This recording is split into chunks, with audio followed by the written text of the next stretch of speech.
Hello, I'm Robin Ince, and Happy Christmas. Or, as we atheists say, Happy Christmas. And I'm Brian Cox, and I ate so much on Christmas Day that I had to be lifted out of my home by helicopter, so no change there. There are a few things actually more wonderful than on Christmas Day seeing Brian just run downstairs in his Return of the Jedi pyjamas, go to the Christmas tree and go, "Is it what I wanted? Is it what I wanted?" Unwrap it. "Ooh, it's a tantalising glimpse of a particle that may produce mass."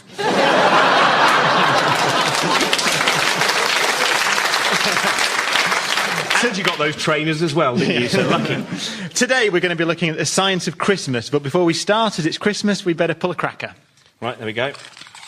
Oh, what a fantastic... That was much like the first CERN. We pulled the cracker, no bang. 6 months later... Oh, no. There we are. Oh. Here we go. Joke. Let's have the joke, Robin. Here we are. What's the similarity between an angry cow and one of the most easily detected leptonic decay channels of the Z boson? They've both got a moo on.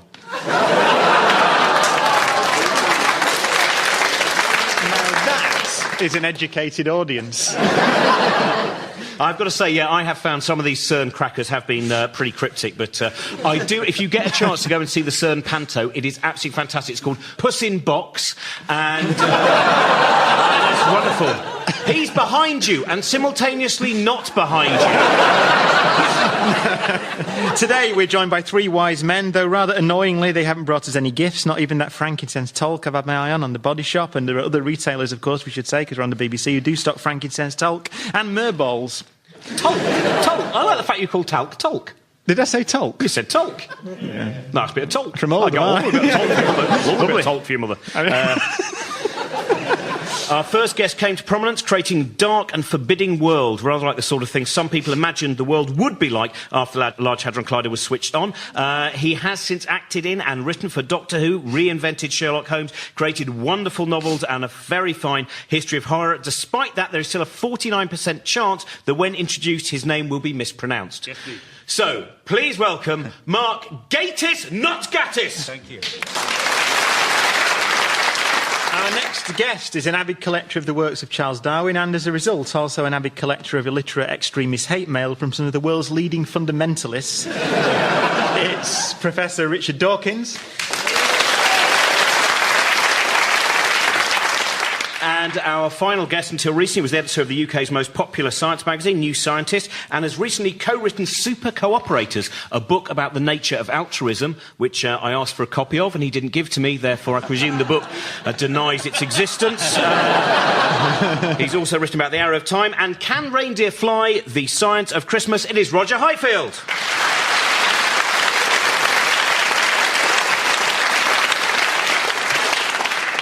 Now, Roger, as Robin said, you've written a book called Can Reindeer Fly?, in which you outline the difficulties Santa faces on Christmas Eve, amongst other things. And I thought I'd summarise the difficulties, and then you can tell me how he gets around it. So he has to visit approximately 2 billion children. Assuming that there are 2.5 children per household, that's about 800 million stops on Christmas Eve. And if we assume that they're equally spread across the landmasses of the planet, each house occupies about 0.069 square miles, which means the distance between each is on average about 0.26 miles. And given that he has 48 hours on Christmas Eve, if he journeys across the international date line in the direction of the Earth's rotation, one can calculate that he has 2/10,000ths of a second per household. His sleigh must therefore travel at 1,279 miles per second, which is Mach 6,395. How does he do that? How does he do that? Well, of course, like anything in science, there are rival theories out there. Now, if you talk to Larry Silverberg of North Carolina State University, he's very into the warp-drive sleigh concept. And, you know, there's some beautiful work talking about how you can warp space-time and get up to extremely, maybe even near or beyond relative to some points, light speed velocities. Then you've got people like Ian Stewart, who talks about warping space and time with wormholes. You can wriggle from one region in space-time to another.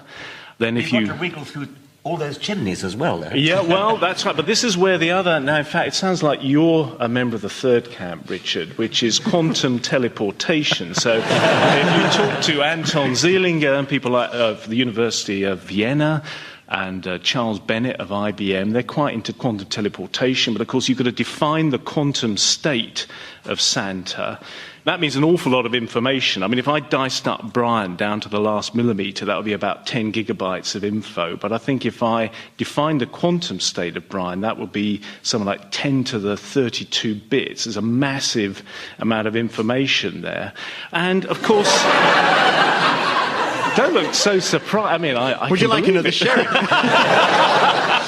I think it's like Richard actually maybe in the fourth camp, not quantum teleportation, but the camp which says it's complete nonsense by the look of his face. No. I don't share that view at all. But Richard, you did actually write a book where you said that Santa was implausible. Should I say, by the way, Surely that wasn't the main point of the book. It wasn't the Santa delusion. That hasn't been... in Unweaving the Rainbow, you talked about some of the problems of the travelling at that speed for Father Christmas. I think you talked about telling a 6-year-old about it. That is possibly so. I probably got a lot of stick for that, actually, for disillusioning children in their charming... You were talking about sonic booms, I seem to remember. Oh, that's right. Well, that's got to... And I think this is... How much was it again?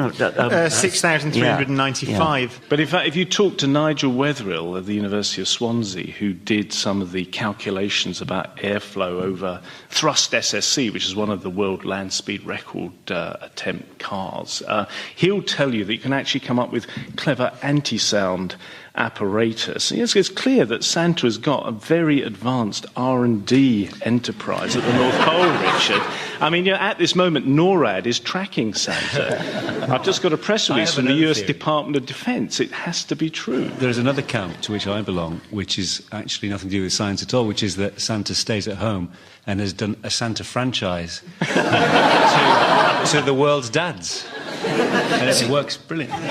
But Roger, that list you made there almost in jest, but everything you said actually is legitimate physics. So wormholes are legitimate physics, quantum teleportation in particular. So do you want to expand a little bit on... Quantum teleportation is my favourite, actually, of all of them. I mean, most people are familiar with teleportation in a kind of Star Trek setting, which was actually Gene Roddenberry's way to save a lot of money because he didn't want to show spaceships landing and taking off the whole time, so he came up with a teleporter there. And I think at the end of the 90s, Anton Zeilinger and his team at the University of Vienna did the first experiment where they entangled, I think, 2 photons and teleported the properties of one photon to another.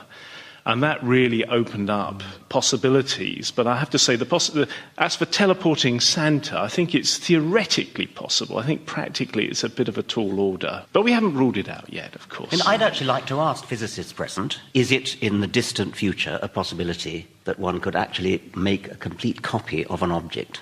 Yeah, I mean, the teleportation that Roger referred to with single photons, you genuinely do destroy the photon at one place and it appears instantaneously at a distant place.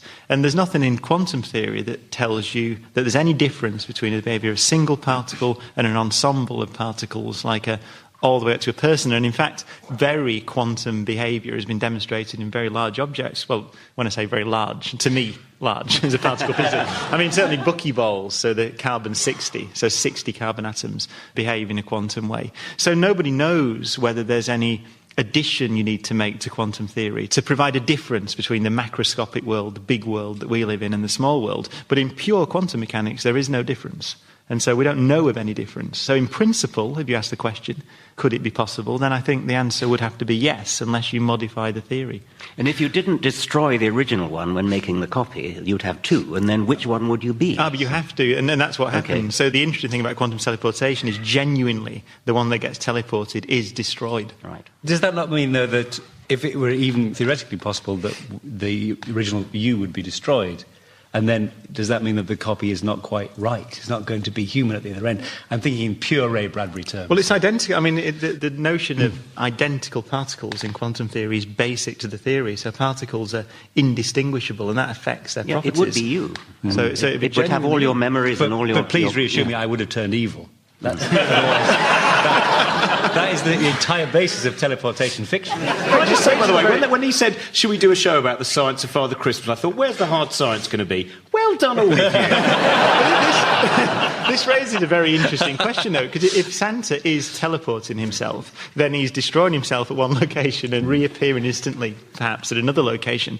So, Richard, the issue with that many people would have is the issue of free will and consciousness, and is a person really just an emergent property due to the ensemble of their atoms, and if you put all their atoms in exactly the same place with the same person, where's the that's soul? question mark. Where's the soul? So Richard, where is the soul? Where's the free will? Yeah. Well, in memory of Christopher Hitchens, I want to quote what he says when anybody says, "Do you believe in free will?" "I have no choice," he says.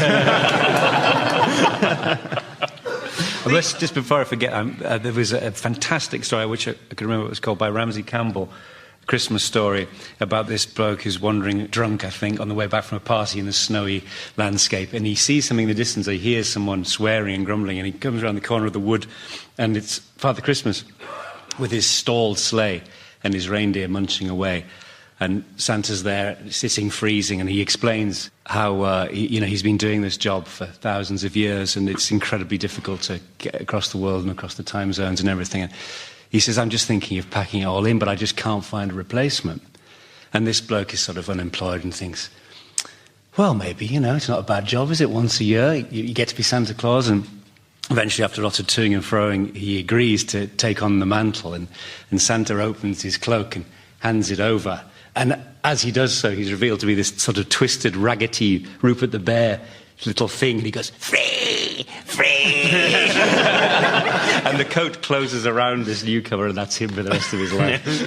That's the truth about Santa. Is this the new Doctor? The Christmas Doctor Who? This should be, actually. Mark, what's it? I mean, you are someone who has written ghost stories and has a love of ghost stories. What is it about Christmas that it seems, in particular, that is a wonderful time? For at one point here, there is all the rejoicing on, but it's a wonderful time to muster up these strange stories. What is it you think about ghosts and Christmas, the supernatural? Oh, I know. I suppose if you could quantify it, it's a magical thing, isn't it? It's something special in the air. It's probably a lot to do with sitting around a fire for hundreds of years telling those sort of stories. It's something that just fits together, even more so than sort of Halloween time.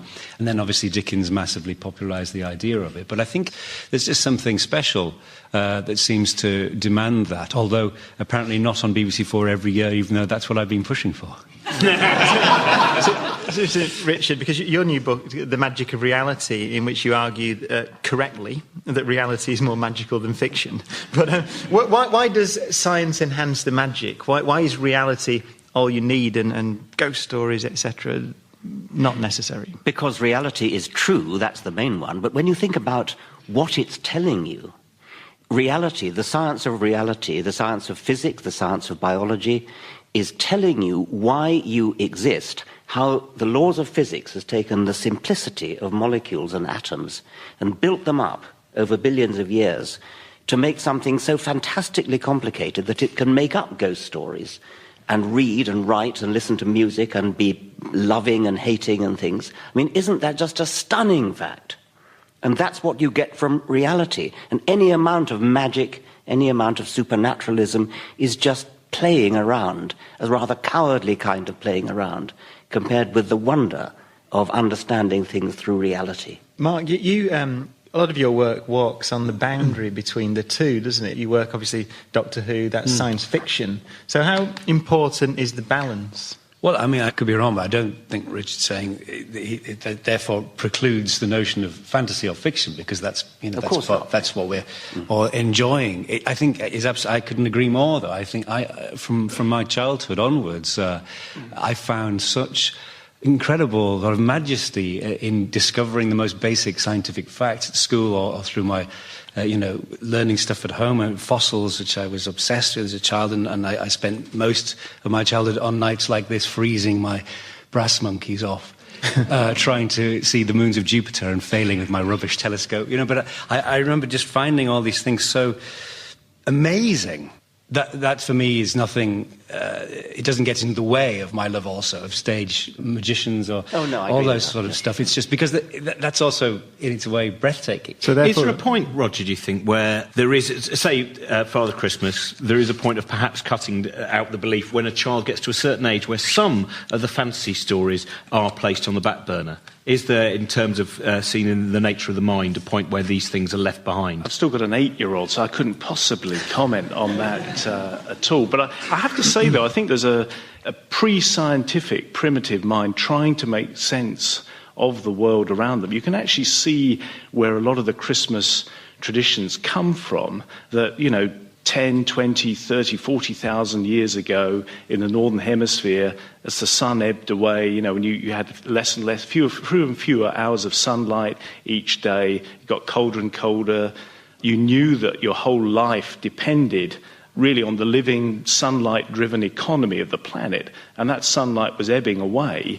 You could easily imagine how, when the winter solstice approached, 21st of December, that people thought, well, I've got to do something to get the sun back. What can I do? And, of course, they were looking around for things like, they were using fire, they were keeping logs and things going, not just to keep warm, but perhaps thinking as well, maybe I can entice the sun to come back. You can see how people became intrigued by evergreens, thinking, a primitive mind in a deciduous world would have thought, what is it about those fir trees that means that they're hanging on to their leaves? They must have some magical properties, and things like mistletoe and holly that hung on to their berries during the depths of the winter again.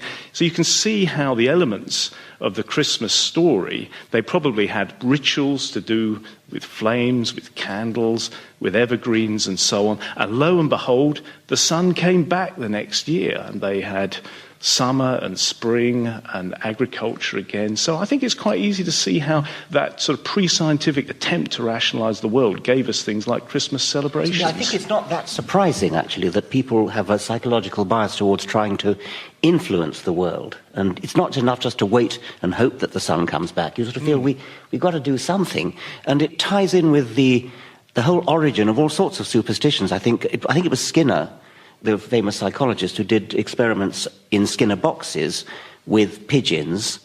And a Skinner box is a box where you put a pigeon, and if it pecks a key, it gets a reward, or maybe it gets a reward every 10th time it pecks, or something of that sort. Well, Skinner found that if you put the pigeon in a Skinner box, but the reward was delivered randomly, after the bird knew that there was a reward around, you would come back and look at all the birds in their Skinner boxes, and each bird would be doing something superstitious. One bird might be chucking its head over its left shoulder. Another might be scratching at the ground. Another might be preening its left wing in a manic way, in a frantic way. And what these birds had done was try out looking over the left shoulder. And as it happened, the reward happened to come immediately afterwards. And so, as it were, the bird drew the conclusion, that must have been that. Do it again. And then, coincidentally, it happened again. This strongly suggests that superstition is innate in humans, certainly, but also in other animals. That it arises automatically out of certain psychological predispositions. You've got to be a fairly sophisticated statistician to actually do the test and work out whether it's true. That's right. And actually being superstitious probably has a survival value, because if you were wandering through a wood and you saw a shadow and you thought, my gosh, that's a monster. Okay, 999 times out of 1,000, it was just a shadow or a tree moving or rustling. But once in a while, it will be Ugg from the local tribe, with his flint axe ready to bash your brains out. So actually, it was quite good to be a bit superstitious and to see something animate in the inanimate. Brilliant. Now we're going to get the show being complained about because it's anti-Uggist. You should also say that Skinner's house was the worst place to have Christmas. Oh, do you want to open your present? Is it a dead pigeon in a box? Yeah, it's a pigeon again. Now, someone who was on the show last time when we were down at the Cheltenham Science Festival and managed to combine a wonderful mix of beautiful songs, wonderful rhyme scheme, and actually scientific content, and she's joining us especially for our Christmas show. Please welcome Helen Arney.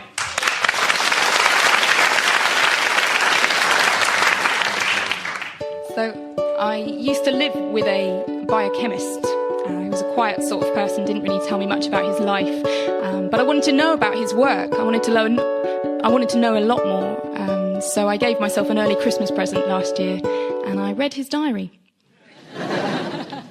this is what I found inside. This time last year, at the laboratory Christmas party down the Weatherspoons, I gave you my heart, but it's not like that song by Wham. No, ma'am, I promise you could have given it away the very next day, and I wouldn't mind. You could have sneaked into my chest, made a cardiac arrest, and that would be fine. Oh, well, it's been a year, and I'm still working here, even though I said I wouldn't be. And my crush on you is crushing me like the Coke machine in the canteen. I'm empty inside. Last week I asked to borrow a test tube just to feel your hand in mine. Tonight I'll stop this charade and ask you to dance with me to Slade, and hope you'll say fine. Last year I tried to tell you how I feel, but it just came out as, I really admire your skills with a pipette. I tried to impress you, so I gave you all my drink tokens, and you used them to purchase fermented beverage that apparently contained large quantities of ethanol and fun. And at 1 a.m. we tried to leave, and you threw up in the corner of the car park. And you said it was cool to share a taxi home, but when I tried to get in, your friend Sue said there wasn't enough room, but there was definitely one seat next to you. But Sue works in protein folding, so I suppose she knows about that sort of thing. And now the party's here, and we're standing with our beers by the pool table, and you're holding hands with our supervisor, even though your Facebook status says you're single. Why does the internet always lie? You've been given a promotion, you don't want my C2H5OH token. I think my heart is broken, I wish I had never spoken to you at last year's laboratory Christmas party.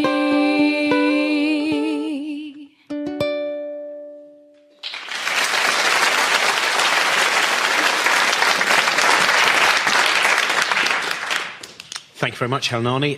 Mark, you've written some more episodes of Sherlock, which are going out in the new year.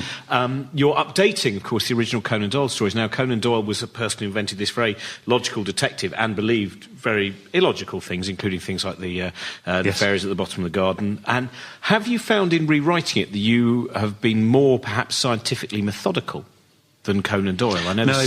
Doyle's great gift, a genius writer that he was, that he never imposed his own beliefs onto Sherlock Holmes, who never wavers. So although Doyle was, obsessed with spiritualism towards the end of his life and was a great proponent of the Cottingley fairies, Sherlock Holmes never wavers. So it's easy in that respect.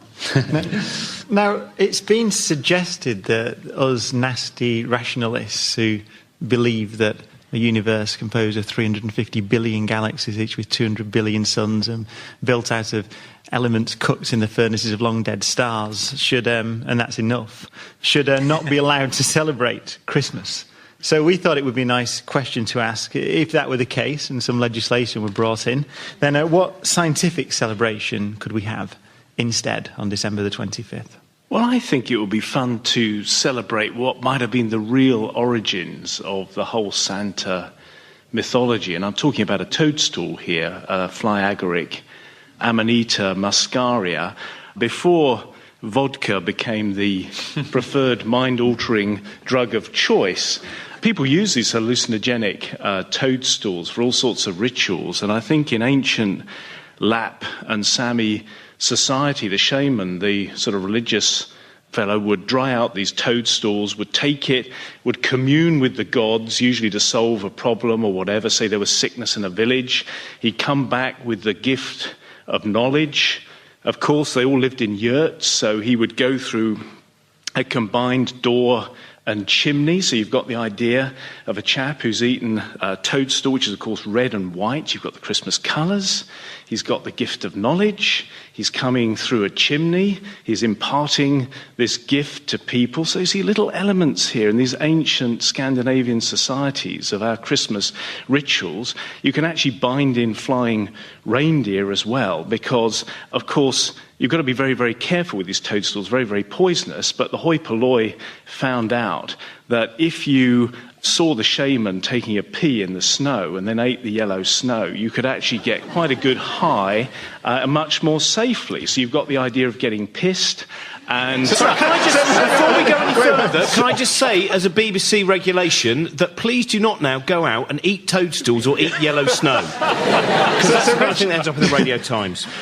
So, Richard, Roger's suggestion is some kind of horrendous cross between Train Spotting and Frank Zappa. What about yourself?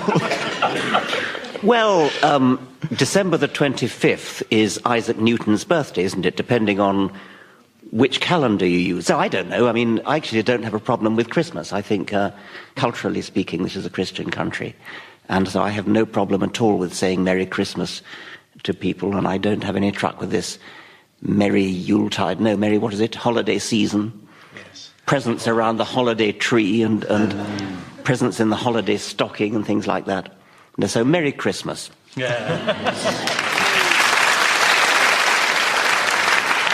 was just thinking of Newton there as a failed alchemist going, what have you got me? Terry's all gold. It's not all gold, it's Revels, isn't it? Well, I tried. This is, we asked the audience, what is the worst adventure you could receive as a Christmas present? I think this is probably exactly the kind of answer we're expecting. Death Star. I am an Ewok and I can't reach the controls. It says, this is a box set of the Infinite Monkey Cage on ice, but then in brackets it says, please don't do it. This is a D-Ream machine. That's, yes.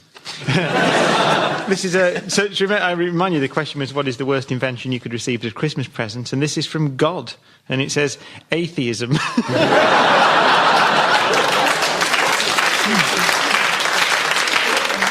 How did God get in? There we are. That's the. Thank you very much for your answers to that. Thank you very much to all our guests: Richard Dawkins, Roger Highfield, Mark Gatiss, and Helen Arney.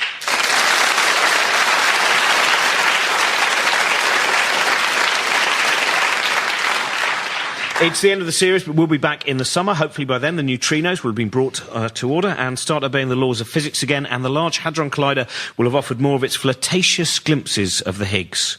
Why is that particle so shy? Do you think it's worried about its weight? And so until 2012, the year of London Apocalyptics, when we find out that the Mayans really did have access to ancient wisdom and that the world will end because it's written in the stars. So some people believe that the Mayans predicted the end of the world. I think Wham's Last Christmas was a prophecy. Have a very happy Christmas, what's left of it. Goodbye. Goodbye.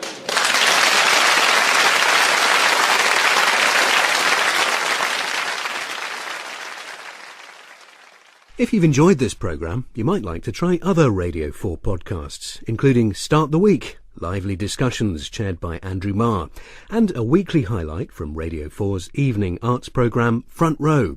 To find out more, visit bbc.co.uk/Radio 4.